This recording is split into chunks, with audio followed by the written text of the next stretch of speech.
2 minute की series में हमारा अगला प्रश्न ये है कि निम्नलिखित कथनों पर विचार कीजिए। यहाँ पर 4 कथन दिए गए हैं 1, 2, 3 एंड 4 और यहाँ पे पूछ रहा है कि उपयुक्त में से कौन सा या कौन से कथन जो है सही है। तो हमें इस प्रश्न में जो सही कथन है उसको बताना है। तो चलिए हम कथनों को पढ़ते हैं। जो पहला कथन है, पहला कथन ये बोलता है कि भारत किसी राज्य की सीमा समाप्त करता है तो इसके लिए संविधान के अनुच्छेद 368 के तहत संविधान में संशोधन करना पड़ेगा।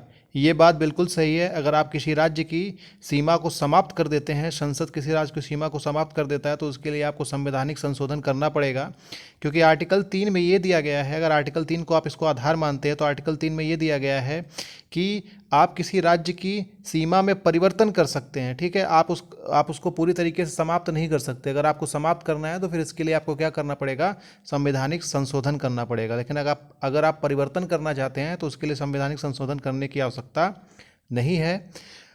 स्टेटमेंट 2 ये बोलता है कि जो 9वां संवैधानिक संशोधन अधिनियम है 1960 के द्वारा भारत ने अपने क्षेत्र को पाकिस्तान को हस्तांतरित किए। ये बिल्कुल सही स्टेटमेंट है।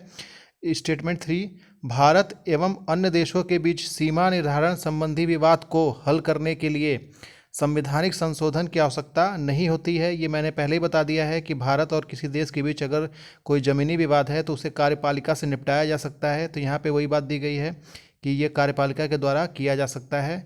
ये भी स्टेटमेंट आपका सही है।